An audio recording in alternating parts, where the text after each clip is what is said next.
Hello, friends. Welcome to another episode of the Ringside Rundown podcast. My name is Erik Vasquez, and joining me on the line is my podcasting partner in crime. Yes, that rhymes. Unfortunately, I don't have my phone out, so I can't do the Oh. long, elaborate intro, but coming straight from the Berg, a fan of the 1-0 Steelers. Yeah, you're right.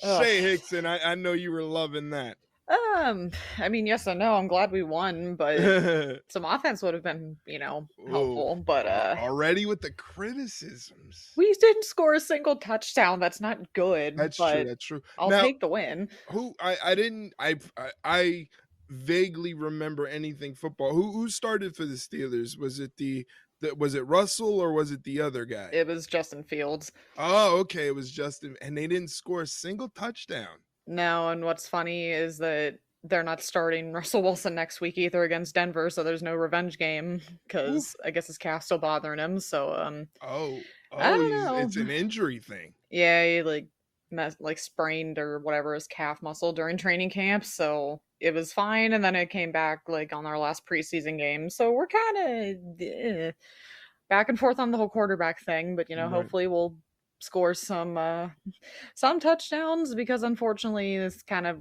starting to look like last year all over again. But yeah, which I'm hoping is not the case, but we'll see. I hope for your sanity is not the case. I'm a Giants fan, so at this point we're used to it. Yeah, I mean, you and I will be rivals in a couple weeks, actually, a month. It's just pain on top of pain on top of pain being a Giants fan. I'm a Pirates fan. I get it. I read a stat that ever since Daniel Jones signed his $160 million contract, he's thrown more pick six than actual touchdowns. Yeah, you guys really screwed up on that one. I don't know what happened there, but we fucked up. Yeah, it sounds like it, but let's be honest though. In about a month and a half, we may have to take a week off from podcasting because we play each other in a couple on the 28th. So I'm gonna be DMing you all the insults, and I'll be at the game most likely. Yeah, that's right. And I don't know how that game's gonna go. We'll see, but hopefully it starts to get chilly. I hope. I'm tired of the heat. I'm tired of the bugs. I'm tired of all of it. I'm sick of it. Right. All right. Well, contrary to belief, what you're listening to, this is not an NFL podcast. It's not a sports podcast. Although we do talk about a great sport, we talk about professional wrestling here on the Ringside Rundown podcast. We just like to kind of shoot the shit and banter because this is, besides DMing back and forth, this is the only time Shay and I can actually have a chat. So we like to catch up, have a little fun before we get into the business of professional wrestling. And what business do we have this week? This week, Shay and I, we're going to be going through the AEW All Out pay-per-view with our match ratings. All Out was this past weekend. What a show overall. I think it was great. Not as great as All In, because All In was more of a spectacle. But for a standalone pay-per-view by itself, I thought it was a really solid pay-per-view with a lot of stories to kind of latch on to going into, I guess when you guys are listening to this, it would be later this evening for AEW Dynamite, which would be the fallout from All Out. How funny that lines up. Yeah, right. Very clever. Yeah, a lot of stuff to go through. But again, overall, before we get to everything, I just thought overall this was a solid pay-per-view, a different kind of flow of a pay-per-view for AEW. A little bit more, I want to say theatrical, I guess would be a word that I would use. Dramatic. Yeah, a little bit more sports entertainment-y sort of vibe to it, if that makes sense. Like, it makes any sense. Obviously AEW's in a phase right now. They're trying to finalize and go public with whatever TV deal they have cooked up for the next couple of years so we can continue to enjoy All Elite Wrestling programming. But again, this was all about the All Out pay-per-view. It was in Hoffman Estates because I don't believe that's not Chicago. If it was Chicago, they would say Chicago, but that's Hoffman Estates, Illinois, the Yeah, Now close enough. Arena. Yeah, but you know what? What was good about it was a great size crowd. It looked great coming across on the screen with a very enthusiastic, very energetic crowd throughout the entire night. And what a show did they get treated to. Yeah, I would say that All Out definitely exceeded people's expectations Right. Yeah, that's a good point. It kind because it's kind of tough though when you have, oh, I don't know, 2 weeks between pay-per-views, because I still don't know why he of thinks that's a good idea, but right. with the very little preparation you had, I think I'd say it was pretty good. I can't really complain. There wasn't really anything about it that I'm like, yeah, this is stupid or whatever. I don't remember any like bad moments as Right, far as I right, could tell. yeah. It was a solid pay-per-view. Let's get right into it. Really quickly, before the main card, they had the all out 0 hour pre-show. A couple of matches on there. This is kind of like a glorified episode of Rampage before the all out pay-per-view. We had the Acclaim defeat the Iron Savages, Sammy Guevara, Dustin Rhodes, and Hologram defeat the Premier Athletes. The Bang Bang Gang got the win over the Dark Order. Here's the interesting part, and I'm not talking about the Costco guys giving us some boom. I'm talking about Sky Blue, the Hmm. injured Sky Blue with a broken ankle. She makes an appearance in her hometown of Chicago, and she was attacked by the AEW Women's World Champion Mariah May. Thankfully, Sky's best friend Queen Aminata came to her aid to run off the champion, and it looks like they're setting up a little deal between Mariah and Queen Aminata for later today on Dynamite. It should be a good one because I'm turning into a big, big Queen Aminata fan. Oh, I am too. She is so good. She's so like technically sound in the ring. She just Right. has the look. She has the charisma, and everybody knows I love Mariah, so I know that this match is going to be just fantastic. Yeah, Queen Aminata. I mean, she's just one of those performers you see on the screen, and you're just like, wow. Yeah, Another one where you're like, someone like this exists in the same world that I do, literally. and like she's again the positive thing about the AEW women's division is a lot of them aren't afraid to kind of lay their shit in there. You know, No. they're not afraid if they get the right person. They like to throw their shots in there, make things believable, and that definitely fits the bill for Queen Aminata. So I'm definitely interested to see her style, which is again, she's not afraid to get down and dirty, get stiff. And then Mariah May, one thing we always talk about Mariah May is that she is a product of Japanese female professional wrestling. So she's not afraid to just go out there and just beat the hell out of somebody. I completely agree. It was funny because my friends had come over that during All Out, and they're not wrestling fans at all. And we were like talking in the middle of my kitchen, and we had the like pre-show on in the background, and Mariah's music came on, and I just like stopped everything. I'm like, shut the fuck up, Mariah's on. And Mom's like, oh yeah, that's like her favorite, like just whatever. And they're like, Yeah. and they had no idea. And then like she came out, and they're like, oh yeah, I could totally see that. I could Just definitely see that. I'm like, yeah, I know. Tell me about it. And then yeah. she pushed Sky down, and I'm like, I didn't see that. Never said I didn't see that. One thing is interesting is Sky kind of abandoned that sort of dark persona that she was Yeah. going through when before she got hurt. And again, to your point about Mariah, I mean, we say it every week. It's just like, oh wow, It's that's just a not real fair. person. Did you see she did that interview for Barstool? No, that And guy was folding like a piece of yeah, paper. she had those guys just twisted up, stumbling. Which is fair. One person would be just like me, couldn't even look her in the eye. No, and she was going at him the whole time. She I'm just like, like, "Oof." yeah, as soon as they noticed, like, they were like, why can't you look at her in the eye? It was just like, it was a target that went off, and she just went for it like a lion after a gazelle. She just, Uh-huh. that poor guy did not know anything. He No. was. the lights were on, but nobody was home. But that again, that was Mariah May. She's the AEW Women's Champion. Can't wait to see her in action against Queen Amanada. And then for the ending of the pre-show, we had Top Flight take on Shane Taylor, Lee Moriarty, and the Beast Mortos versus the Undisputed Kingdom in a triple threat tag team match. This is one of those matches, if you blinked, you missed about 10 moves. Yeah. I'm a big fan of Mortos. This guy, it's amazing. I feel like Mortos came onto the scene as someone who was unknown from Mexico and has been throwing out banger performances to the point where you're like, okay, this guy needs to be on AEW TV at least once a week with other programming. Once every other week, he's that good. Yeah, I agree. So I'm glad that he got some time to shine, even if it's on the pre-show. It's still better than nothing. Definitely. He's a big star. We need some Mortos mask or Mortos. Give us Mortos. Yeah.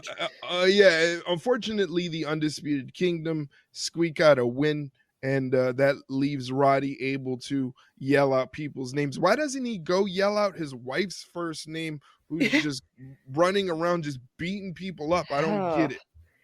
I don't get it. I don't get it either. It's just, it's giving me China vibes. I like it. yeah. It scares me because she just has that look to her, Marina Shafir. And boy, let's leave off. I don't want to get away from. I won't want to go anywhere near her. I wouldn't want to go anywhere near her. I'm scared to talk about what transpired with her new entourage. Let's get right into the main show. The show kicked off with MJF versus Daniel Garcia. MJF goes to do his little pose in the beginning, and Daniel Garcia just takes the opportunity and just lands on MJF. I thought this match was fantastic. It was a perfect way for the fans to see an old side of Daniel Garcia we have actually never seen in AEW. Garcia was taking MJF's best shot even when MJF had Garcia busted open. I thought it was a excellent use of the kind of edge of your seat pinfalls that we see, and a couple good fighting spirit spots that were actually believable and not like one of those things people can use on the internet to be like, oh, they don't sell moves in AEW or anything like that. No, they did. Yeah, and then the finish happened. Oh, that was so bad. It was not good. It was not good. MJF gets the referee out of position, allowing him to hit Garcia with a low blow, then execute the shittiest roll up I have ever seen in my entire life. Garcia gets so bad. Yeah, it was bad. It was dog shit. Garcia gets a measure of revenge after the match, but the icky feeling for me was just too much. It was too little, too late. The rating that I gave this match is simply for the glimpse of Red Death Daniel Garcia. I gave this match 3 3/4 flames. See, I gave it 3.5, just because that ending was just whack. That ending was dog shit. I hated that. But you know what? The good thing that came out of this match is that it was aside from the ending, obviously, it was a pretty decent match. It was really good. They both looked very tough for sure. They were not holding anything back. That ending is just still like getting me. But at least they have finally done what we have been yelling at them to do for months now. They finally have gotten people to care about Daniel Garcia. Yeah. It's finally happened. I just hope that they can sustain it and they can keep it going, because we said if he can't even get sympathy with somebody like MJF on the other side of the ring, then it's just like it's a lost cause. But I think they finally turned the corner on it, so hopefully it stays that way. But yeah, pretty solid start to the show, I'd say. Yeah, definitely. Interesting thing that I read. I can't say if it's true or not because again, it's just whatever we can read on the internet. The original report was that Garcia was supposed to win the match clean. Of course. And but again, apparently MJF's supposed to go away for a while for another deal, so they didn't want him to leave on a loss. they still needed him to look strong, but they also needed Garcia to look good. So that's why they did it where MJF squeaks out the win. Again, if the roll up wasn't so shitty, I would have been like, shitty low blow DQ finish. Okay. But Yeah. like it was like as if like it was just like a get me home sort of deal where he did the deal and then it was over. But and then they did the thing with Garcia. It's just it was a lot, it was a lot. Yeah. But again, the one thing you brought that was positive was it brought back a little bit of that Garcia that we know he's capable of, the more serious side. We didn't see, I don't, did we see any dancing or anything like that? I don't believe so, which I'm like, thank God, Yeah. because it was funny for a little bit, and then after a while, I'm just like, "Oh, okay, he's better than this." Yeah, So, you know it's funny.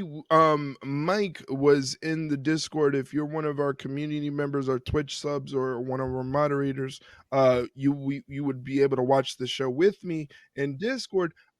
He's a harsh critic of Daniel Garcia. yeah, He really didn't bring out any harsh criticism. So I think maybe we did it. this is the match that kind of, like you said earlier, is kind of turning people's eye when it comes to Daniel Garcia. Maybe he can use this because remember when he was with Jericho, they had the whole Mhm. deal where he was a sports entertainer, not a professional wrestler. Maybe Yeah, he could flip that back, as we're getting the Red Death Daniel Garcia. He could switch that back and say, I'm not a sports entertainer, I'm a professional wrestler. But, again, the match aside from the finish was really, really good. yeah, I agree.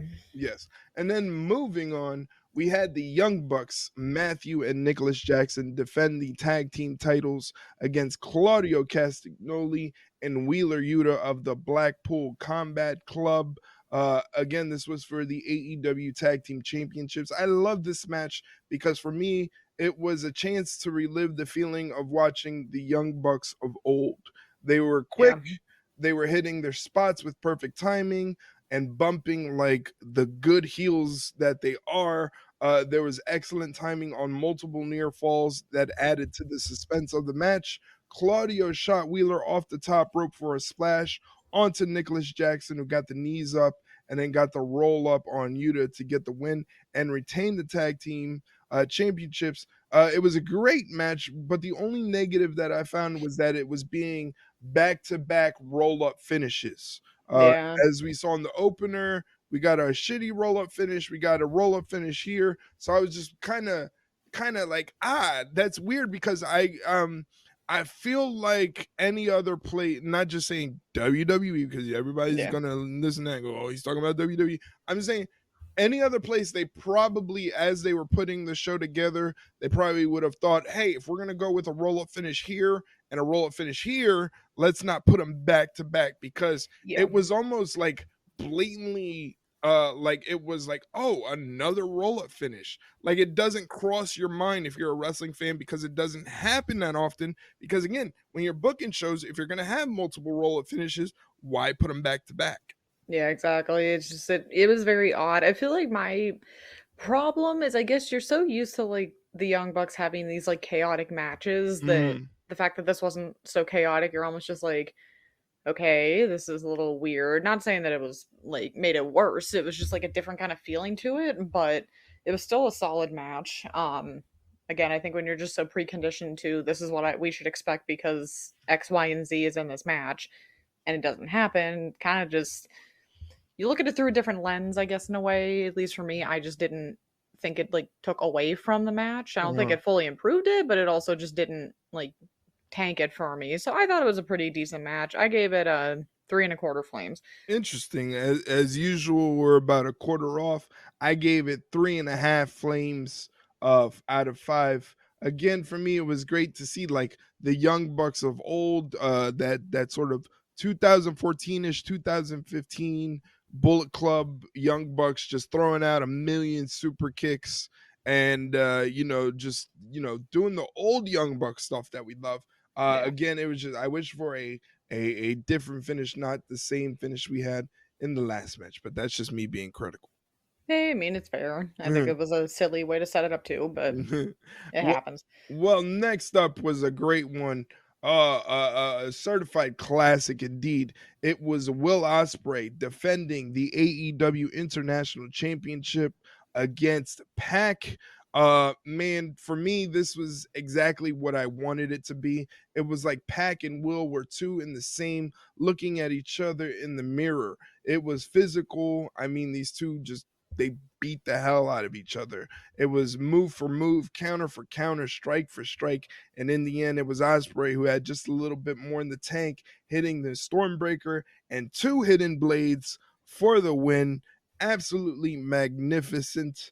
Bravo, bravissimo. It was just that was just like exactly what you expect. If you're a fan of professional wrestling, that means you're a fan of technical stuff. You're a fan of lucha, high fly, all of it. So you embrace all of it as a true wrestling fan. So when you see Will Ospreay and Pac going against each other, this was only their second match ever. The first one ending in a 30-minute draw. This was their second match.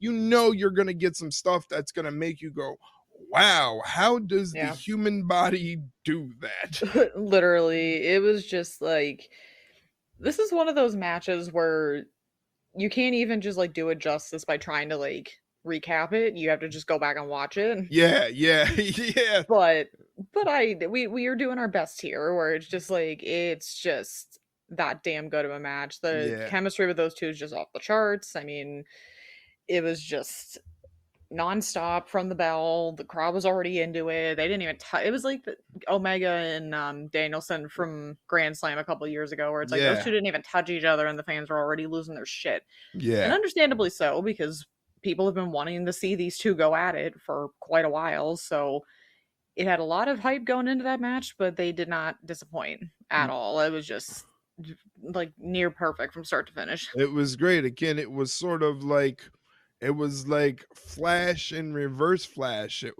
Yeah. I mean, Pac would hit the Sky Twister pressed. Perfect 10. Looked great. Will Ospreay's like, I'm gonna hit the Sky Twister press for a perfect 10. That's what they were doing back and forth. It almost was like, because the thing is, what I said about Pac and Will were kind of in the same, where when they first started out, when they first made waves in wrestling, they were known as two of the best high flyers in the game, Yeah. respectively, during their time. You know, Pac went on to be the man that gravity forgot. Will Ospreay became the aerial assassin. But as their careers continued to grow and went to different places, Will going to Japan, Pac going to WWE, then AEW, and then Will coming to AEW, their styles kind of morphed into a more rounded, where they can do the high flying stuff, but also do the flashy stuff within the confines of the ring ropes. You know, Yeah. where Will Ospreay hits certain moves. Now he's not dependent on these high flying moves. He's got the hidden blade. He's got the Stormbreaker. If he needs to, on whatever Jagoff runs his mouth, he can break out the Tiger Driver 91. Yeah. So like, and these are all not really any of those high flying, death defying moves. They're more well rounded, in the middle of the ring based moves. So you see both of them have that general sort of evolution to their careers, where they went from, we're going to be the best high flyers in the game, to now we're like five tool players when it comes to professional wrestling. We could do it all. Yeah. You couldn't have said it better myself. You took the words right out of my mouth. I gave this match 4.5 flames Ooh. out of 5. What about you? 4.25 flames out of 5. See, we're right there. This is why we're the best partner podcast in the Yeah. We're wrestling just that game. good. We're just that good. It's telepathy. It's just It really instantaneous. it's the brain cell. Yeah, we just got one of them travels from Jersey to Pittsburgh. It's crazy. It's round trip every other day. Yeah, there you go. There you go. Now, moving on. My God, I love this match. It Oh, me was too. it was Chris Statlander versus Willow Nightingale in a Chicago street fight. Man, these ladies went out there and beat the shit out of each other. This was awesome. We got I felt so bad at first because I'm like, you're gonna fucking put them after that match. I'm like, Yeah. God damn it. But you know what? Those two probably were there and was like, you know what? Let's just go out and like one up them a little bit. Right. And I'd say they were pretty damn successful in that because I like you said, I fucking love this match. It was great. I'll let you go first It though. Go was for it. awesome. I mean, we got multiple table spots, light tubes, chains, and blood. Women's hardcore matches in AEW just knock it out of the park every single time without question. This match was so violent that Chris Statlander got the win by choking Willow with a chain. Uh, Yeah. these girls were put in a difficult spot, like you said, on the card.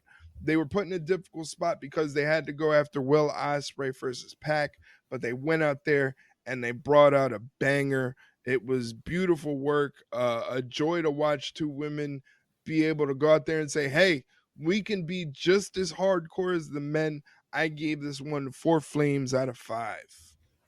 I also gave it four flames. It was just and they didn't take long either because sometimes you have those like street fights or those like no DQs or it's like yeah they gotta throw a little wrestling in there and then they get the weapons out. Oh no, they got the weapons out within minutes of that match starting and just the light tubes, the hockey sticks, just the thumbtacks, poor Stat and the thumbtacks, Oh, that like split was whew, insane. oh I hate just thinking about it. Ugh. The one thing that stuck out to me though, and it was one of those where it clearly was not supposed to happen, was when Stat went to dive on Willow on the table and Willow got out of the Yeah. way and still got kicked in the back of the head. And I'm like, oh my god, what is fucking going on? But no, those two definitely rose to the occasion, as I fully expected, because again, it's just something about the AEW women in street fights. They just know how to bring it every time and I'm glad Stat got the win. Thank God. Like how I don't know why we said we thought this was for the title, and so we're just like that'd be Right, really yeah, cool. it was advertised for the CMLL And Women's Championship, nothing,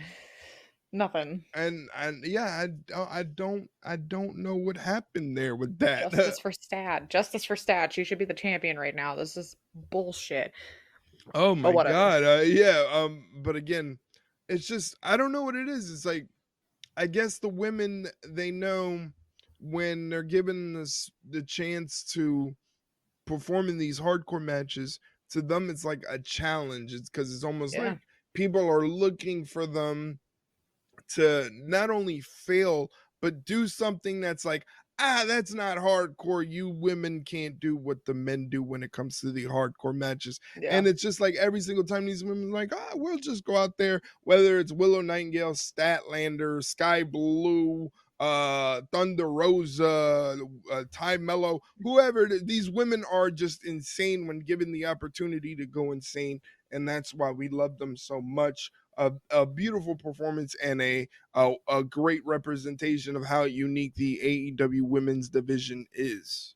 Yeah. I completely agree. So it has definitely earned that 4 out of 5 flames. For sure, for sure. Next up, we had Konosuke Takeshita, Mark Briscoe, Orange Cassidy, and Kazuchika Okada all doing battle for the AEW Continental Championship. This was another match where the action and pacing was at a lightning speed. So if you blink, you were gonna miss about 5 sequences that were too crazy to recount. Every man in the match had some real time to shine, which was really good. This was also a match that sort of kind of over delivered, like especially in the spot that it was in, because you had Pac and Ospreay banger. Then you're like, okay, well, it's going to be tough for Willow and Stat to follow it up, and they follow it up with a banger. And then Yeah. this one was really, really just as good. But for me, the real money as a fan is Takeshita versus Okada. Yeah. That's what I want to see. I think that's what the fans want to see. We need to see Takeshita, who in my mind, I mean, I don't know the landscape of New Japan or anything in Japan as I used to before, but I gotta feel like, man, this guy is a star just waiting to happen. So you put him up Yeah. against a living legend like Okada and say, hey guys, go out there and do a 35-minute, 40-minute New Japan style banger, and we're just gonna let you go. And I Yeah. feel like that would quell the whole, well, Okada's just coasting, on comedy. They're fumbling Takeshita. There's a lot of narratives that they can quell if they just go ahead and give us the match that we want with a good story behind it. Yeah, I completely agree. I feel like that was kind of what the match was pretty much just set up for, was to Right. just set up Okada and Takeshita, which is fine. It's just I hope that this is finally like Takeshita's moment, because I feel like we've seen him, especially recently, get so close in these Mm-hmm. matches and just nothing. And I think people, I just don't want them to start turning on him because he's such a good wrestler and he has the potential. It's just the timing, I guess, isn't right or something like that, I guess. But yeah, no, oh, go ahead. No, I was just gonna say it's right there in front of AEW. It's right there in front of their face. Yeah, They could this is easy work. Not only is it easy work to make the match happen, we can go a step beyond that because what's the one thing we always say? Tony Khan's a matchmaker. He's not a booker like Bully Ray on the Busted Open says. yeah, But here's the thing: the story is right there in front of you, bro. You have the yeah. blue chipper, the up and comer, the next rising star out of Japan in Konosuke Takeshita. Okada, the living legend, he's like, whoa, whoa, whoa, whoa.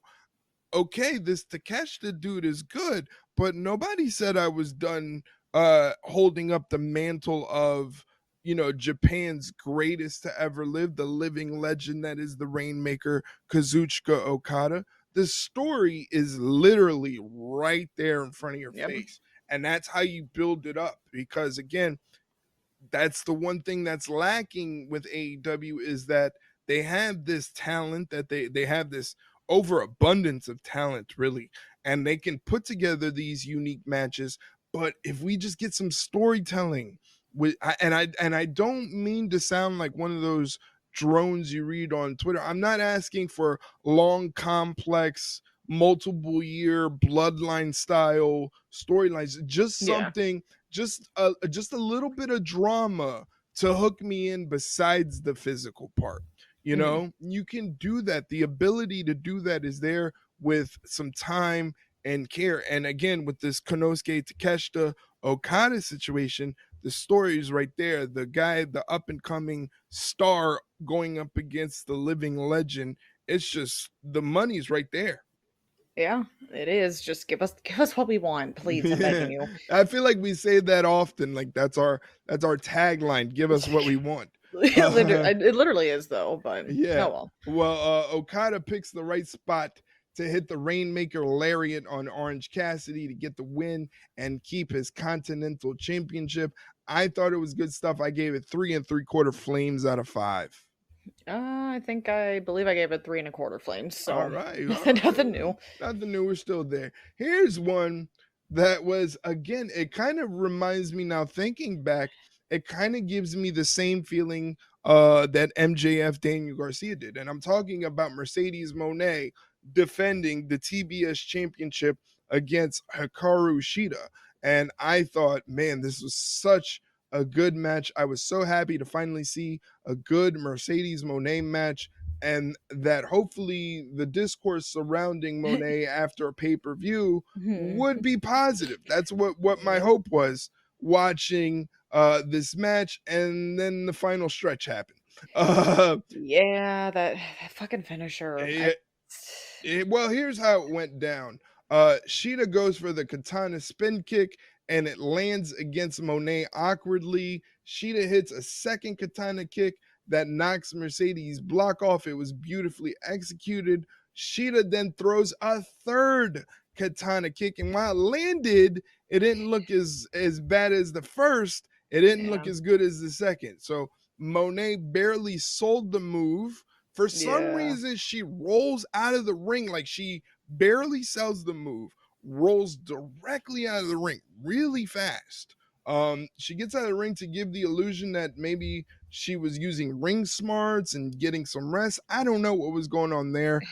Monet finds an opening when Sheeta's knees become compromised and hits the customary, really, really, really bad looking Monet Maker to get the win and to keep her title. I gave this 3 1/4 flames because it was a good match again up until that final stretch, and then just shit unraveled basically.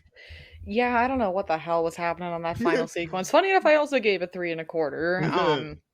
It's just I don't know. And I was listening to Busted Open's like recap of this a little bit, and poor Bully Ray went on a rant about this match. Like he was losing his shit about it, and some of it I did agree with. There were some where it's just like I think the biggest thing I agreed with him on was the whole they shouldn't have immediately done this whole well Camille's banned from ringside because she really hasn't been with Mercedes that You know long. what? I was thinking that as soon as they made that announcement, I was like, that's kind of more reserved for an established bodyguard type that's been Yeah. around for a bit. That shows that they do things by nefarious means when the referee's not looking. So then now is the chance to give him the boot. Like Camille has been an asset at ringside, but she hasn't really gained that sort of momentum as that sort of bodyguard that, oh, now she needs to be kicked out because she's becoming a liability to the match. Yeah, and I'm just like, she's barely done a thing. Right. So it's like you interfere one time and that's about it. So that was kind of odd. Which again doesn't seem to be, it she's one step forward, 2 steps back with them, I swear to God. Yeah, that ending just got me with this. It was just can never just be clean, can it? She's always got Nah. to be something. It's got to be whatever. She's got to go back in the lab and work on that finisher, man. It is Just just do the bank statement again. Just call it something else. Like it's not that hard. Like it's I just you can come up with a million corporate financial innuendos to name a wrestling finisher, but no matter if you call it the money maker, the bank statement, Monet maker, the it looks like shit. I mean, it's not good. I know she's hit it well on other Once. people. Yeah, I mean, yeah, Once or once, twice. like she's hit it well on other people, but like it's one of those things where I can't tell if it's her. It doesn't seem like you can do it on someone that you're at a weight or a height disadvantage Yeah. against for Mercedes. That kind of ruins the illusion, and it definitely shows that you're not able to hit the move. Like you hit it, you fuck it up. It looks shitty more often than it looks good. We need to go back in the lab and work on something different. They need to do something. It's still not just not clicking with me. It just seemed to like something just felt off. It, Right. like even after the ending, because I feel like, and I think another point that I think Bowling made that was pretty good too was that it almost felt like Britt was going to be involved in some way in that match. Mm. Because I even thought going into it, I'm like, all right, Sheeta's been cracking at this point. I think we even talked about it last week. Sheeta's cracking at this point. At the time, Camille hadn't been banned yet, so I'm like, Camille's gonna do some shady shit. Britt's gonna come out. Mercedes is still gonna end up winning. And Sheeta just like snaps and just turns on Britt, Mm. goes all wild with the I kendo like stick, that. That would have been good. and then nothing. I guess Britt's just been wiped from existence. And I showed you that video or that well it was the I saw the video but I sent you the article Yeah. of someone actually was smart enough to ask Tony Khan flat out what is going on with Britt because you've literally not mentioned her. You've pretty much scrubbed this memory like this match from existence. You can't find it anywhere. And he gave the most ass backwards roundabout. I'm not going Yeah. to even answer the question. I'm just going to give you a bunch of words. And we were even talking about this earlier before we came on here. It's just like all you had to say was just, I can't comment on her situation at this time, or something like Yeah. that. Because then that just would have been it. Whatever. The IWC would have just lost their shit regardless, Mhm. but they wouldn't have had much to go off of. It just would have been, okay, well, he doesn't want to talk about it or can't talk about it. It is what it is. Right. Instead, you just poured gasoline on the fire for these people where it's like, oh, see, he's just ducking the question. He's dodging it. He hates her now. And just goes off now. And it's like, do you not know what PR is? You said he's a billionaire who does not know any PR Yeah, anything to save his life. it's the craziest thing as if most of these people when they deal with television where they have to be on a camera, whether it's promoting it like on the NFL network or something like that, Yeah. they have someone, a PR person to let them Yeah. know, here's the points we need to hit. This is what we need to do. Anytime you do a media scrum where especially in AEW's case, they can't really screen the media for these questions or anything like that. But if you have a PR person, they can tell you, here's how we're going to skirt around it. The Britt Baker situation, all he could have easily told the whitest of lies. Simply Yeah. saying it was her first back in 10 months from a serious back injury. It was in an overseas country in the UK. We didn't want to rush her back. We wanted to give her some time to rest and recuperate after her first match in almost a year. Yeah. You know, you could have Yeah. told that white lie. You said, the way it's designed, All Out is very close to All In. She hasn't been in action for over a year. She's already had 2 matches under her belt, including one in the UK. We just wanted to give her an opportunity to rest and recuperate. And unfortunately, with All Out, we can't include everybody. So some people have to get left out. And, you know, No, we can't say that. We can't say that. why Like, why am I, a normal everyday citizen, one of those keyboard people that you hate so much? How can I formulate that with no experience in PR, and Tony Khan can't do that, and it's like his company? yeah, literally. Okay, so let's just do this now, just for our lovely listeners here. So this is I'm not okay. I'm just gonna preface this right off the bat. I am not I am doing this verbatim. This is literally his exact answer. I'm not mincing any words. I'm not making it dramatic, like more dramatic than it is. This is legit what he said when someone asked where Britt was. He said, and I quote, "It was great to get Dr. Britt Baker back at AEW All In Wembley Stadium. It was a great show tonight, and she's a big part of the AEW roster, and she was a big part of AEW All In. Obviously, tonight we saw a lot of intense matches, intense rivalries, and as we approach the coming weeks, it's exciting times. The events are coming fast and furious, and it's that time of the year going from All In to All Out. Now heading into Grand Slam in New York, into Wrestle Dream. Absolutely, Dr. Britt Baker is an important part of the roster, and it's something to keep an eye on when we'll see Dr. Britt Baker, when we'll hear from her, and what we'll see next." He literally said nothing. Literally, like, even if you just wanted to, for like her fans, you could have fucking mentioned the 5-year anniversary of like Dynamite show in Pittsburgh. Like, that's her thing. So what are we fucking doing here? Like, I'm like nervous now because my boss and I, as everyone knows, he is also into wrestling.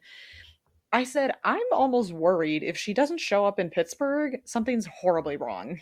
Like, Yeah, yeah, something's got, like, she has to show up in Pittsburgh, and it's literally less than a month away. It's like not 3 weeks away, like yeah. exactly 3 weeks away. So you might want her to show up a little bit. Like, it's It's just, just, it's insane how literally a couple weeks ago, I was laying out the fantasy booking of how she could have the big moment in front of Britsburg on the 5-year anniversary of Dynamite, winning the TBS title, and now it's just like I don't even know if she's gonna show up. I'd like to think she will. Like, I don't want to be over dramatic or like overreacting, but I'd like to think she's gonna show up in her hometown because Tony's good for that. But it's also just like, what is going on?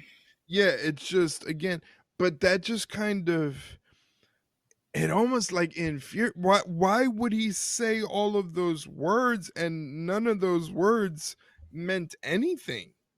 It was literally like I heard one time before, it was word salad without the dressing. That was crazy. It Like, was just like it made me so nervous because I'm just like, oh, that's a very terribly worded, skirted like answer if I've ever heard it, and now I'm just like, oh, ugh, yeah, it was I not don't good. know. Again, but for the match, at least, again, the match up until the closing minutes, like I said, for me, it was that weird rollout that she did Yeah. after the third katana kick. Like, she barely sold it, rolled out the ring. It's like it almost is like she checked out. But again, for the most part, the match was okay. I gave it 3.25 flames out of 5. 3.25 out of 5. There we go. There we go. And then next up, for the AEW World Championship in his first defense, the American Dragon Bryan Danielson defended the title against the scapegoat, Jack Perry. I thought this was a solid match and another solid performance in the character of the scapegoat. This match was hard hitting and super physical. Perry gives me vibes like a more tamed Foley or a Yeah. Pillman.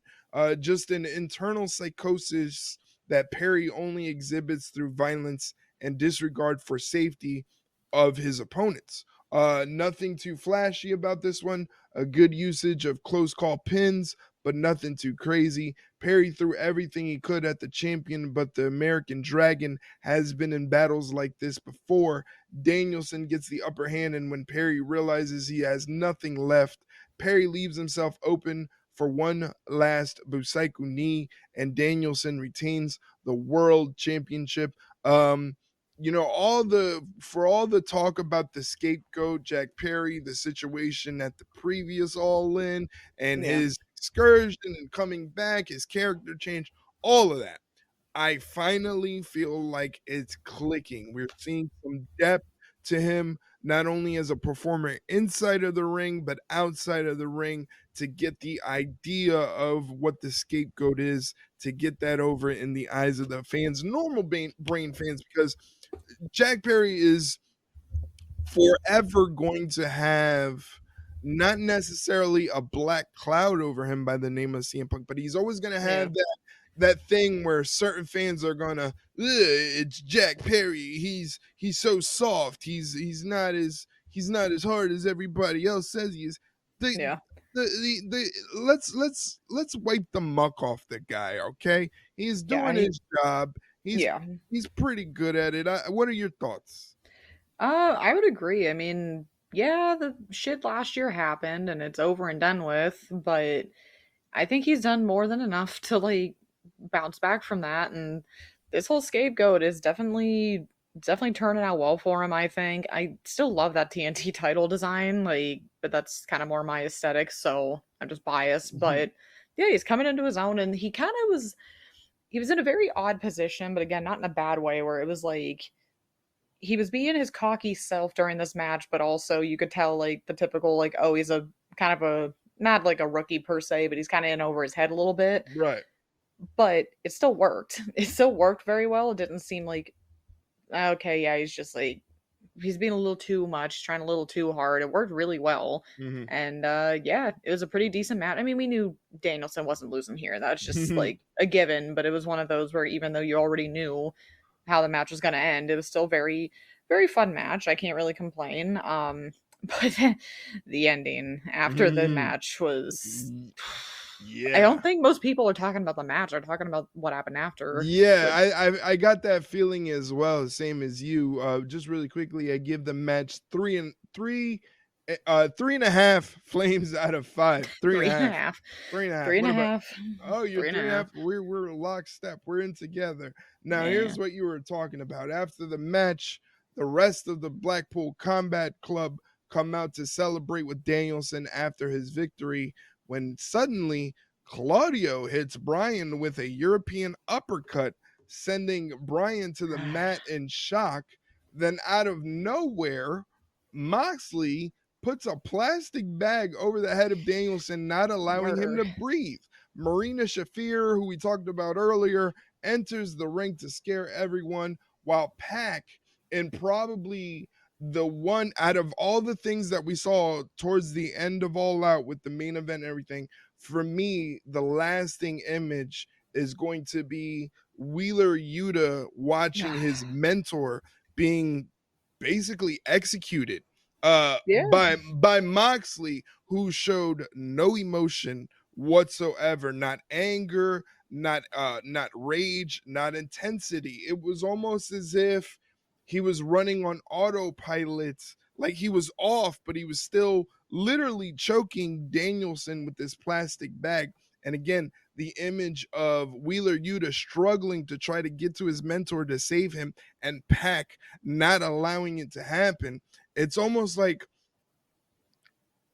pay-per-view after pay-per-view, AEW keeps giving me these dark images. Literally. Yeah, at All In, it was Swerve kicking Danielson in the chest really, really hard as he's screaming he loves his children in front of them. And then you move on to this week. It's Wheeler Yuta watching that same person getting executed, and he can't do nothing because he's being held back, not held back out of anger, not even contempt. It's just, Wheeler, this is not your battle. This is not for you to get involved. We're gonna hold you back. Like, they weren't being malicious to Wheeler.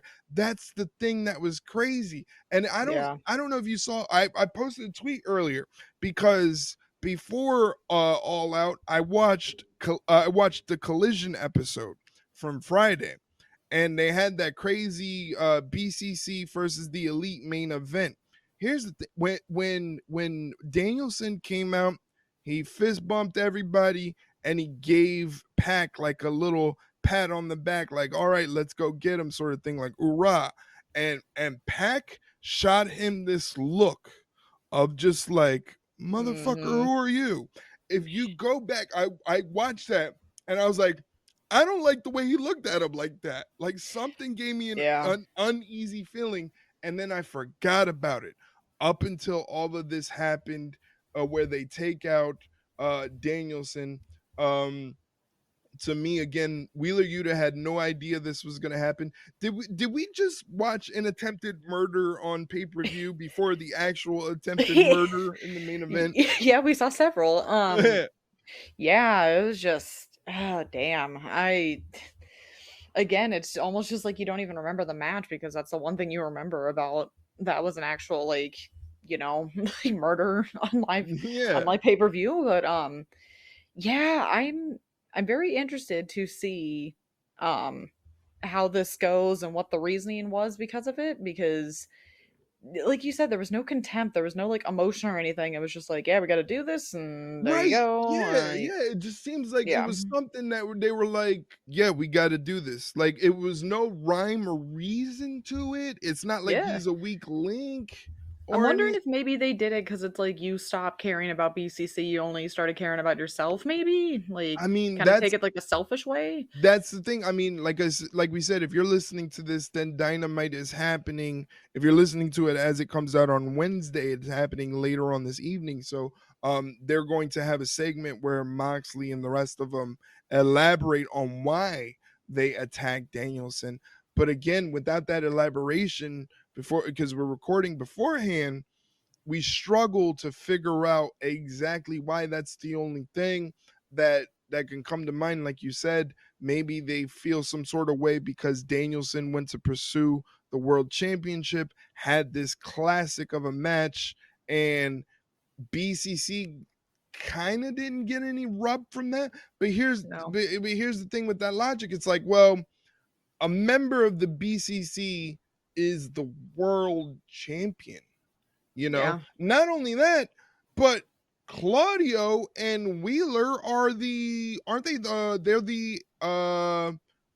the trios Trios. champion Yeah. with Yeah. Pac. So this is all just very awkward. Like, what happens when the Yeah. trios championships has to be defended? Like, it'd be interesting to see this situation play out with the trios champion, because could you imagine if they do a sort of thing where Wheeler's out there wrestling with Pac and Claudio, knowing what they did to his mentor Danielson, but he's so petrified and so overtaken by the trauma that Yeah.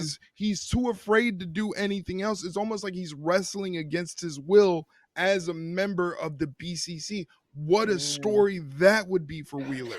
That'd be good. That'd be really good. Could you imagine, just like he's just petrified, and Claudio and Moxley and Marina Shafir and Pac, they just constantly sort of bully him into being one of their little monsters, but he doesn't want to be. And then, like, for some reason, Danielson can't get to Wheeler to try to help them to break him out of that, because Moxley's always there. So it's building a a long feud between Moxley and Danielson, not just a Yeah. one off. This is something you could do for the rest of the year. you know? Yeah, easily. Yeah, just a story of just multiple layers of why is Marina Shafir here? Now all of a sudden Pac is BCC. They're tormenting poor Wheeler Yuta, just preying on the fact that he was the BCC young boy, and they have this sort of power over him because if he doesn't have the BCC, he's all alone by himself. Yeah. You know, he's just Yeah. Wheeler Yuta. The Blackpool Combat Club was essentially Wheeler's identity, unlike with Claudio and Moxley and Danielson. They already had their separate identities, but Yeah. Wheeler Yuta came up in our eyes as fans as the BCC young boy that they said, all right, this little shit is one of us, you know? Literally though, like, it's this is gonna be wild, What a honestly. Like, this is story insane. they have the opportunity to tell Yeah. with all of this, because I think I said that in my notes in closing for the pay-per-view. It's just like, this right here is the story you can take us on a roller coaster ride on. Yeah, and they sure are doing that, aren't they? I mean, 'Cause they executed whew, a vegan by putting a plastic bag over his head. his actual nemesis, Yeah, plastics. yeah, it's just, it's insane. What a moment. Mm. Um, oh, and then we get this. Uh, I technically, I don't even know. I mean, we have to cover it, but technically, and I mean technically, this mm, match is not a part of the record books, the history books. It's almost like a Men in Black situation where we saw it you're happen, wiped. yes, and then somebody came with a memory eraser and just blasted us away. Because Yeah. and honestly, looking back, I kind of wish they did, you know, because Yeah. all right, Yeah. before we get into the main event, let me preface this by saying I love Swerve. I love Yeah. Hangman. I love this feud. I love AEW. I love wrestling. I even loved this match. Yeah. I loved it. Yeah. I loved it. And that's coming from a guy, I'm not a death match guy. Death match wrestling is not for me. And this really, I don't know. I'm not trying to consider myself an expert, but I wouldn't consider this a death match sort of thing. Like it No. had more, it had too much drama. Like it had to come to this point. That's the thing Yeah. I don't think people have come to grips with. They have seen all the things that we saw during the match, and that overtakes their brains. But I don't think in the scheme of things, people don't realize it kind of had to come to this. You had these two men obviously don't like each other, where it escalates to one man breaking into another man's home and cutting a promo on his infant son in a crib. Yeah. And then the other man just decides, well, if you're going to do that, I'm going to burn your childhood home to the ground. Yeah. Like, It it was it I just this is literally one of those, like I said earlier with I think it was Ospreay and Pack. It's like this is the same sentence but for a different reason where it's like this recap or whatever we're about to do with this is not going to do anybody justice. You have no. to watch this. You Yeah. just have to watch it cuz the things we're going to say out of context sound psychotic. Yes. But Yes. it just it I enjoyed it, but it's also it was getting towards like the end where you're like, oh, okay, this can't get any worse. This can't get any, and then it would keep getting worse, and then it would keep getting worse, and then it would keep getting worse. I'm like, someone's getting lit on fire at Yeah. this point. This is the what I was fully waiting for, but um, I before we even get into the craziness that was this actual match, there was one little thing I would have changed before the match even started. Which is I would not have had Nana doing the dance. not Like, if you're in a serious ass match like this where you're pretty much your best friend just had his childhood home burned to the ground, yeah. I would not have been dancing. I just would have been like, I would have brought Swerve out. I would have looked at him. I would have said, "Get him," and he would have just stormed to the ring. It Not it would have it. been neat to, like, if Nana would have started dancing and then Swerve would have like No. stopped him and like waved them off, like now is not the time. Yeah, because it just seems so weird to me. Because I'm just like, if you want people to take this, like, I mean, they were going to take it seriously either way, but if you wanted people to be like, oh shit, he's not doing the dance. That's a But good point. Yeah, they would have picked up on that. but I don't think it took away from the fact that this match was just absolutely psychotic Ag- in every sense of the word. ag- Just, yeah, again, let me reiterate. oh. I love this match. I never want to see a match like this ever happen again in my life. I never want to. Okay, let's put it this way. I was okay with everything up until the last 5 minutes Yeah, because I, once they you broke out almost, the cinder block, you knew shit was about to get real. oh, it was even past that. I mean, like the getting lower back first onto the cinder block, just Yeah, ripping the skin open, and just like Jesus Christ, as if I couldn't get bad enough. Just I, let's just preface this at right out of the gate. If you're squeamish, I would probably like skip the next, like, I don't even know how long we're going to talk about this, 5 to 10 minutes, maybe five, because I don't think we want to talk about this too much. But right. when he Swerve took when Hangman took Swerve's grill out, I'm Oh just man, like, okay, you that's know rude. I'm like, that. that's mean. I'm like, okay, like, are you gonna beat him over the head with it? What are you gonna do? And then he pulled out the syringe, Yeah, and I started to panic. yeah, Like, and yeah, that's not even like that again, that's not me being dramatic. I fucking hate needles. And I don't want to hear anything of, well, you have like 11 tattoos when it's like it's not the fucking same. no, it's not. This was a This was medical yeah, needle. this was not like a little needle, not like a No. little. No, this was a fucking needle to the point like I said, I had it playing in Discord. My brother was watching in the other room. He comes blasting through my door. He Literally. comes blasting through my door and he goes, "Are these motherfuckers serious right now?" Like, What like, like, it's just, oh, like I even like looking back at my notes, like I couldn't even describe the match. This is what I wrote. I said, "This is a match.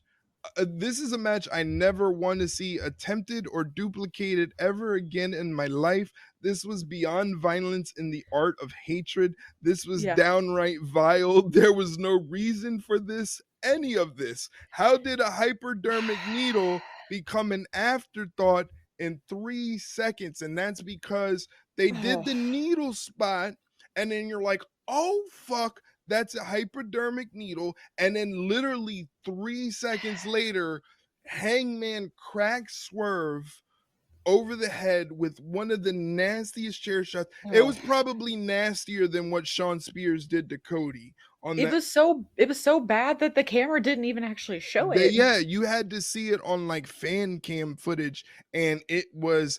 I don't care if people said the chair was gimmicked, it was No. shaved down. The sound that that chair made against the skull of Swerve was just uncomfortable. That is the only way I could describe it. And I just said, why? Why did I like Just this? I Why did I enjoy this? Please don't make me watch anything like this ever again. it's just the fact that I don't even want to say this part because it just like it didn't make me queasy, but it just started to give me a panic attack in a Yeah, way. yeah, yeah, yeah. When he was, again, for people squeamish, skip ahead a little bit, when Hangman literally looked like he was trying to push that fucking needle through the other end of Swerve's cheek. I'm just like, what are we fucking doing?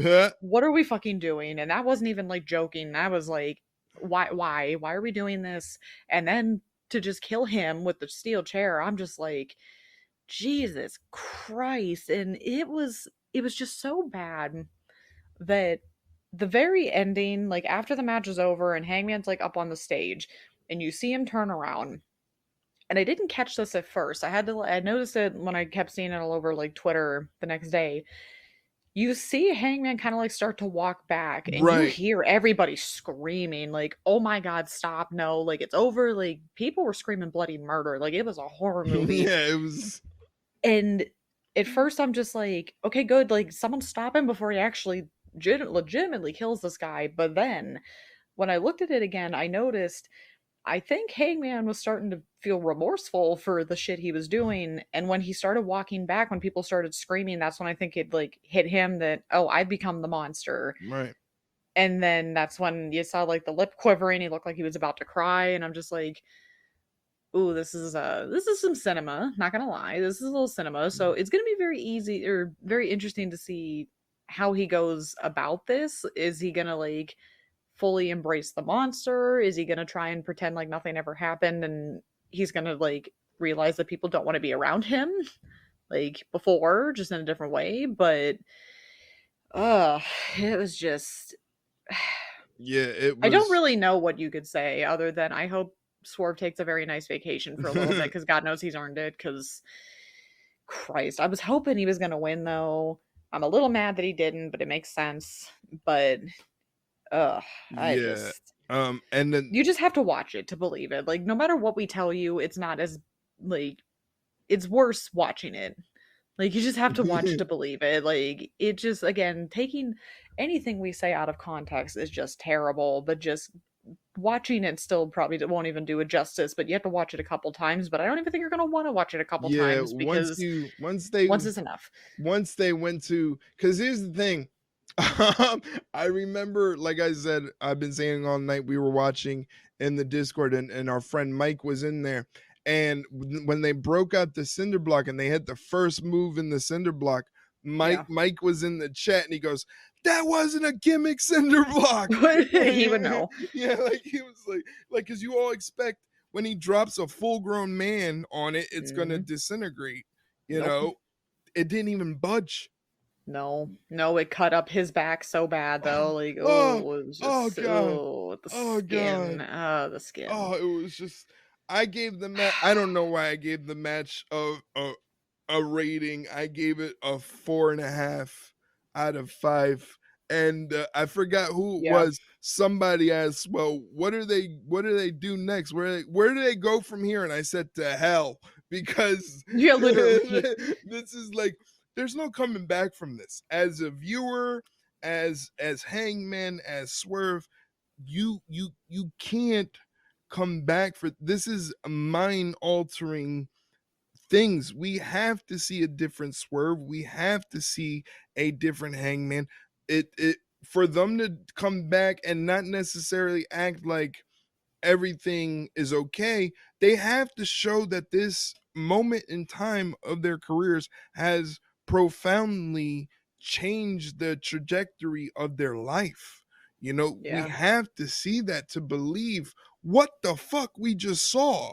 We just went from an attempted murder to an attempted murder. Like, yeah, yeah. do you Murder on top of yeah, murder.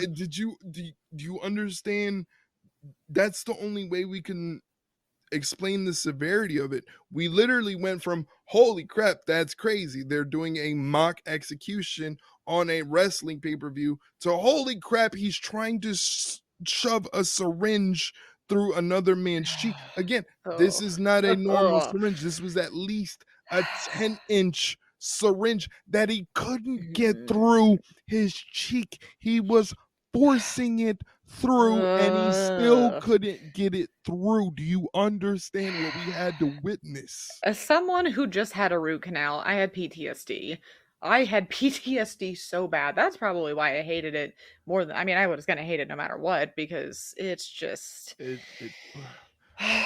I never want to see a needle like that in wrestling ever nah, again. nah, I'm good on Ugh. that. Like, but thankfully I watched it. This was my own summation of the match, my own interpretation of the match. Again, as vile and disgusting, and as much as I never want to see it again, I actually enjoyed it, which is messing with my brain because Yeah, I shouldn't have. it was good. It was entertaining. Just it was like a horror Yeah. movie.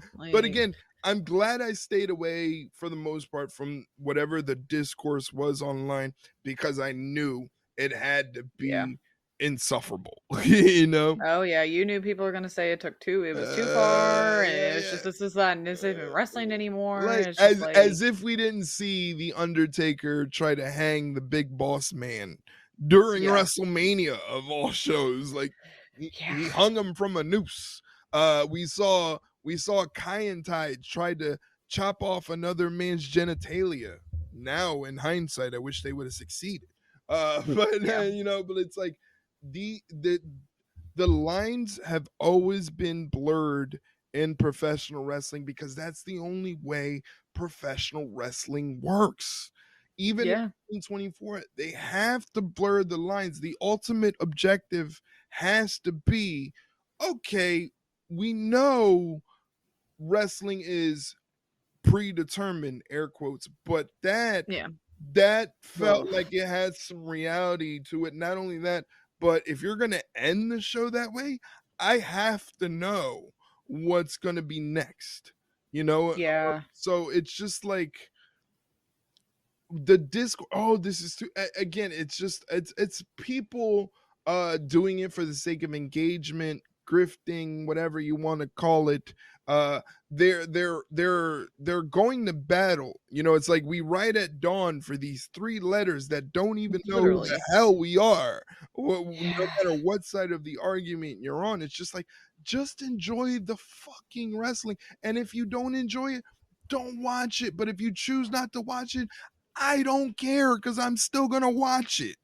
Yeah, Yeah, so, like, just give us the murder, I guess. I guess we yeah, just yeah. fucking Like, let us discuss amongst ourselves, like, hey, we frequently watch this program with unbiasedness. We enjoy the program. We think AEW is vital to wrestling as a whole, which I'm sure you and I share that sentiment. yeah. I'm not even saying they went too far. I'm saying fuck it, they did it. I enjoyed it. I'm a sicko. So I guess, so yeah. who am I to be like, oh, they went too far, but I loved it? Like, that doesn't make sense. You know what I'm Yeah. saying? I'm Just the needle, Yeah, though, the I needle just was ugh. crazy. The needle was crazy. Like, I don't the needle was crazy. If I was like, my thing is, if I ever worked for these companies, I'd probably be a fly on the wall. And if they asked me, hey, what do you think? I'd be like, hey, you do whatever you want to do. But as soon Yeah. as like they would have run it by and be like, hey, we're thinking about breaking out this hypodermic needle Yeah. that's about 8 to 10 inches long, and I want to see if I can shove it through his cheek, I would have said, hey, yo, let's pump the brakes there. I would have pulled the CM Punk and be like, we don't really need to go that far, you know? Yeah, it's like, "Let's just take a step back next time, Yeah, guys, I please." would have definitely CM Punked it, and when it just said, "Let's scale it back." You wanna do the staple gun? Let's do the staple gun. You wanna do this? Yeah. Hell, you wanna do the cinder block? Do the cinder block. Hell, you wanna do the chair shot at the end? I don't like it, but Oh, do it, because my thing is, if I always ran a pro wrestling company, one of the things I would enforce is no chair shots to the head, yeah. and no bleeding, no blading, and like, it has to be absolutely necessary, and I have to believe it's 1000% safe.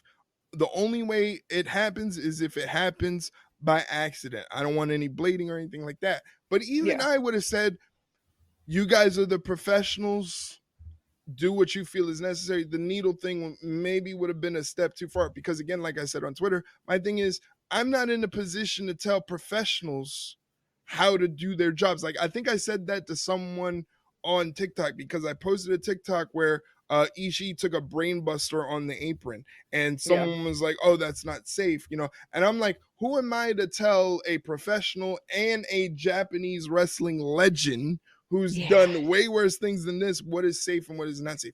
Again, I'm just a guy with a microphone and a computer. I don't know Yeah. shit. So I'm not in a We're position. just here. Yeah, exactly. We're not in a position to tell these people how to do their jobs. I'm just saying, as a viewer, that was some vile, disgusting stuff. Um, Yeah. and again, I feel like this was one of those things where Tony Khan it would be very wise for Tony Khan to be like, this match was unsanctioned. It will not go down in the history books of AEW. This was out of our control, but from going forward, a match like this with sequences like that will never happen. It brings the severity of the match, the fact that it was unsanctioned, the fact that it went down the way it did, and it also shows like in good faith, like, okay, they realize that maybe they went too far. They could white lie that too and be like, hey, we're not going to do that anymore. And then 2 years down the road, they do something crazy like that again. And it's like, Yeah. whoopsie, professional wrestling, like, Yeah, right? Like, ugh. and again, as you said earlier, like the way we're talking about this match, it's not going to do it justice. You either have to have the stomach to watch the match or don't watch the match. Either way, you're well within your right. But this match was just a complete horrific mind fuck that we Yeah. can't there's no way we could describe it as a wrestling match. As if you see, like when I go through the other matches, I try to go from the point of the finish to explain what happens at the end of the match. With a match like this, you can't do that. It was just violence. Yeah. It Yeah. was just What did you give it ugh. a rating or anything like that? I think I was with you on 4.5 because it was just like I mean, there was wrestling in there, but it was just the whole spectacle of it. You just Yeah. that was the definition of a fucking car crash kind of match because you could not look away. You wanted to, but you just couldn't. Yeah, it was Ugh. insane. That's just one of those matches, like, it's over and you kinda just, like, sit on your couch for, like, 5 Yeah. minutes, just, like, in a trance almost of Yeah, just, like, that's "What the honestly fuck how it just felt. happened?" That's honestly Yeah. how it felt. Like, I shut the pay-per-view off, said Mhm. goodbye to everyone in Discord, And then just sat and I there. sat there and I went, "Did that really just fucking happen?" Yeah. It was Yeah. oh my god. Overall, this was a pretty good pay per view with great matches and a lot to talk about going forward. This was a typical AEW pay per view without the glitz and spectacle of All In, but in my opinion, one of the stronger AEW pay per views as it had many moments to talk about with a card that seemed short and incised. I think Tony Khan, at least this point, finally listened to the criticisms of having a 14-15 match size card and said, okay, we'll scale it down just a little bit for you. I think if we started the main show at 7 and finished by 11, it would get even stronger reviews. I don't know. Yeah. I know that sounds strange, but to factor in time with energy level by midnight, I feel like it does play a part. Um, Yeah. Yeah. you know, Because 'cause you're just like, I'm glad that this is good and this pay-per-view is good and whatever, but Jesus, I'm fucking tired. yeah, like we're old. I mean, you have to understand your audience, and your audience Yeah. is people, 21 to 35 with jobs and real life responsibilities. Um, but again, I felt like it played a part, but as always, the question is, how does AEW keep this momentum going after a solid pay per view? Give us a dynamite that leaves us wanting more after the 2 hours is over. Take us on, 5-year anniversary Dynamite. yeah, Yeah, just saying. take us on a ride with this Danielson Moxley story. I want to know, how can we get really creative in telling a story? We'll get to the wrestling part. The wrestling part's going to happen, no doubt.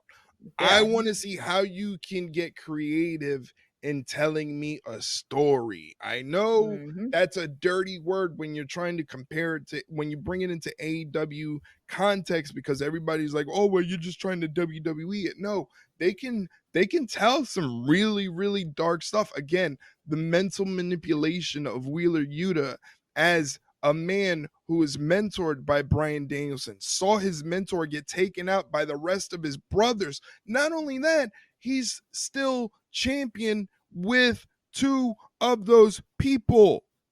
They Yeah. didn't lose Yeah. the belt.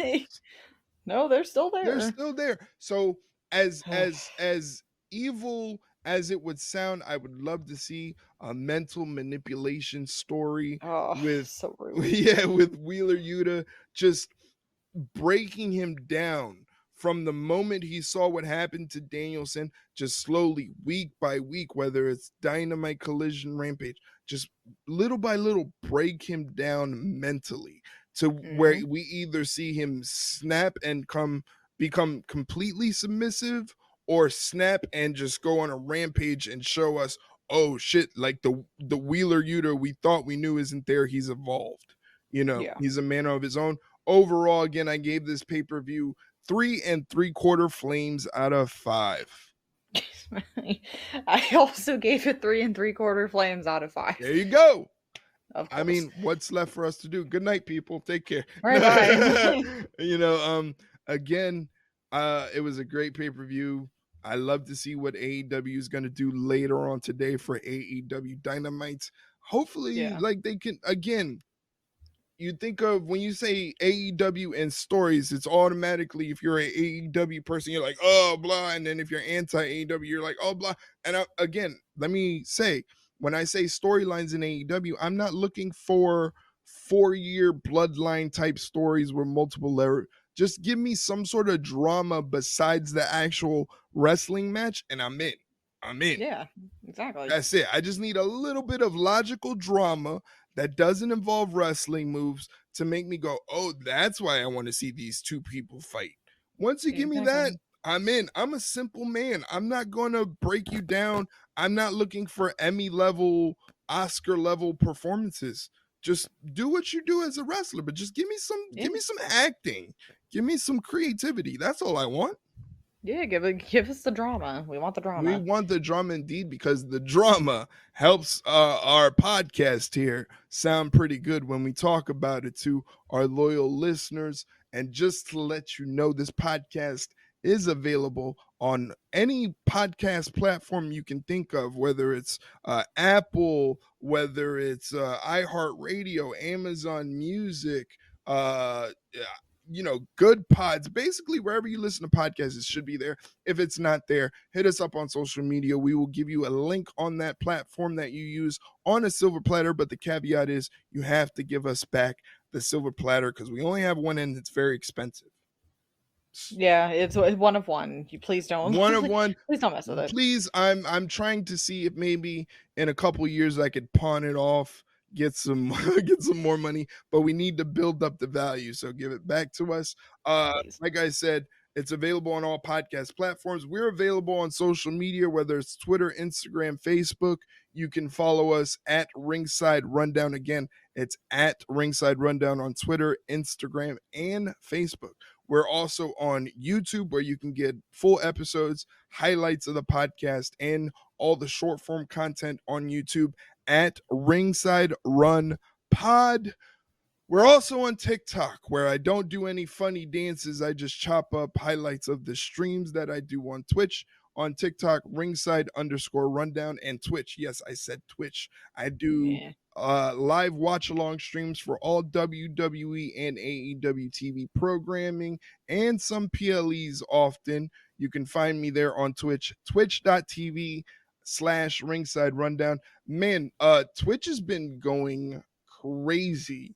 And Yeah. I mean, I'm getting other content creators thanks to Mike, our wonderful friend Mike, who attended the Edmonton SmackDown episode this past Friday. Yeah. That was That insane. was That was so insane. crazy.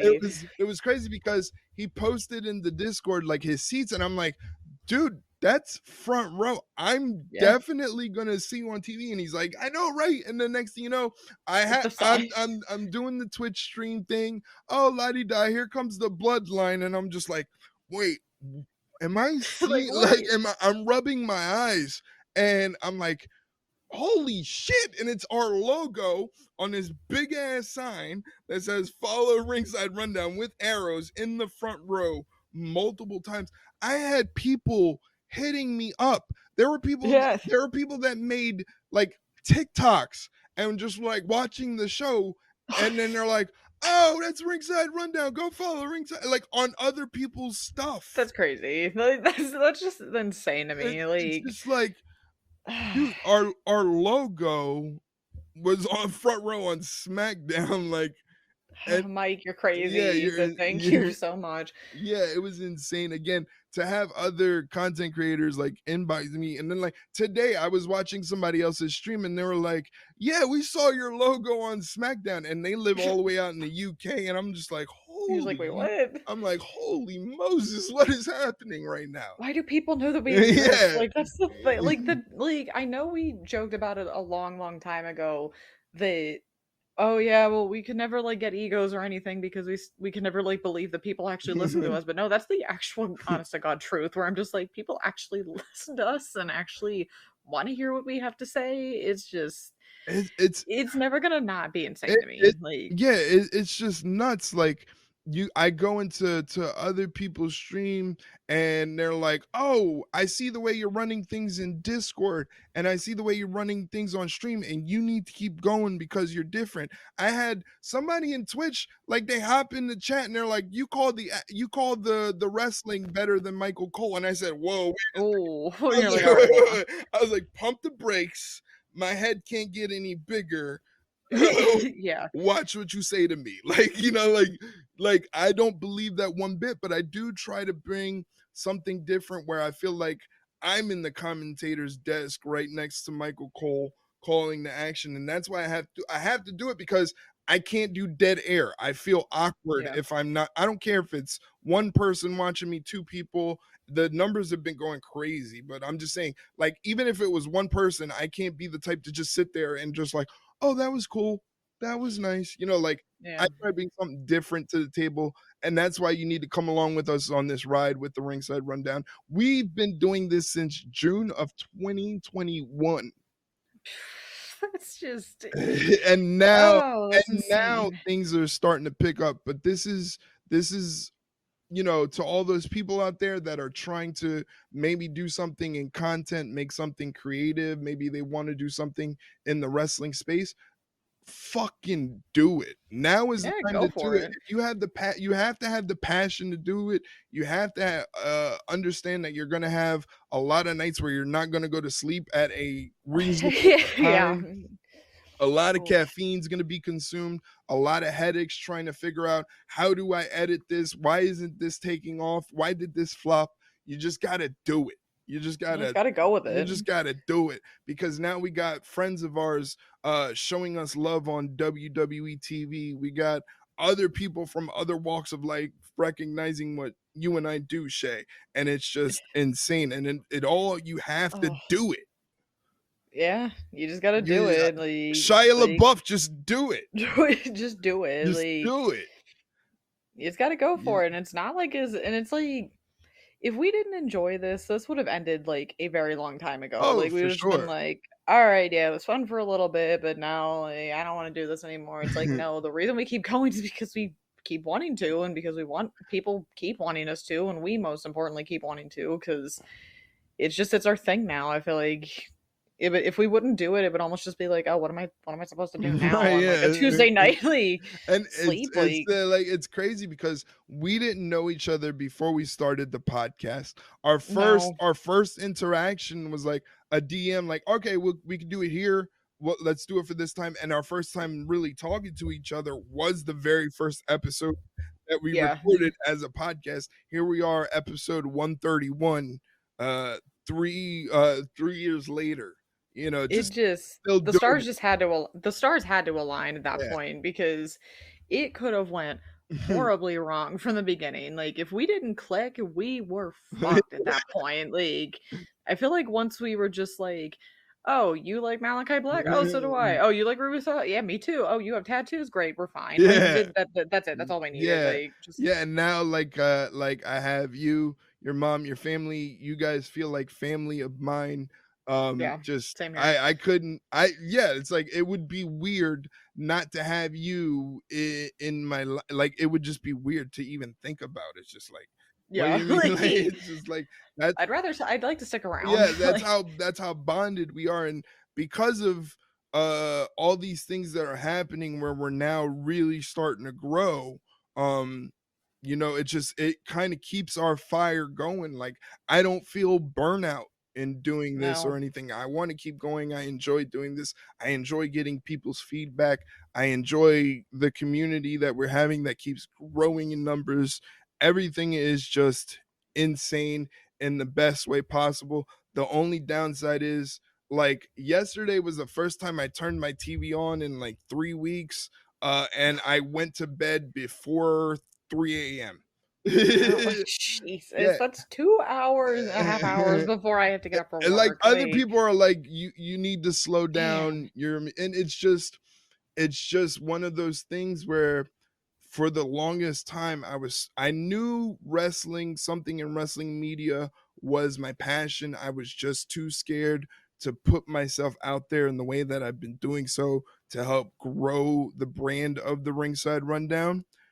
yeah, But it was just like once I said, "Screw it, I'm gonna go for it," it's like you just gotta go. You can't yeah, stop because if you and I, we've done this streaming thing before, so we know the story of people are like, "Man, I didn't get my big break. Something didn't go viral until like year 5 of me doing this yeah, thing." You know, yeah, exactly. Sometimes it just takes time. it just takes time, and it's like I time is a weird thing because in my brain it's Yeah, always like tomorrow it could all be over. So it's like I got to put in the work now. You know, you yeah, know, because you never know. yeah, you just never know. And that's what we've been doing. Shay and I, we've been putting in the work. Again, it's been a ton of fun just reaching other people so that they can check out what we do and see our perspective on wrestling. But it all boils down to the fact that you and I, we love professional wrestling. We do. It doesn't We do. it doesn't matter if it's WWE that's on fire, doesn't matter if it's AEW that's great, it's on fire as well. We just love it all and we love bringing our perspective of our passion to you guys. So thank you very much for joining us on another episode. Thank you for all the love you've been showing us on the internet, telling all your friends. Continue to do so because as we grow, we're going to take you along for this ride as well. So again, thank you, thank you, thank you. Thank you. We couldn't say it Yeah, enough. we couldn't, but I'm going to say thank you again. Anyway, Yeah. next week I think we're going back to our original format. Where Is there a pay-per-view this week that I forgot about? I hope not. could you imagine if there's a pay-per-view we forgot? A month in a row Yeah, of just it's pay-per-views. been like it seriously has been a month of Yeah, previewing pay-per-views, recapping pay-per-views. The next episode we can finally get back to our original format, which is answering your questions about what's going on in professional wrestling. We want to know what you guys want to talk about. It can be a question, comment, opinion, rant, whatever. As long as it's respectful and it yeah, deals with professional wrestling, we will give it a voice on this podcast. So if you're listening right now, get your questions or comments ready for when we tell you on Monday to deliver them, because then we're going to have a banger of an episode for next week. So for Shay Hickson, all the way out in the 1-0 Steeler country of Pittsburgh, yeah, yeah. For now. my name is Erik Vasquez. We will talk to you on the next one. Take care, guys. See you later, guys.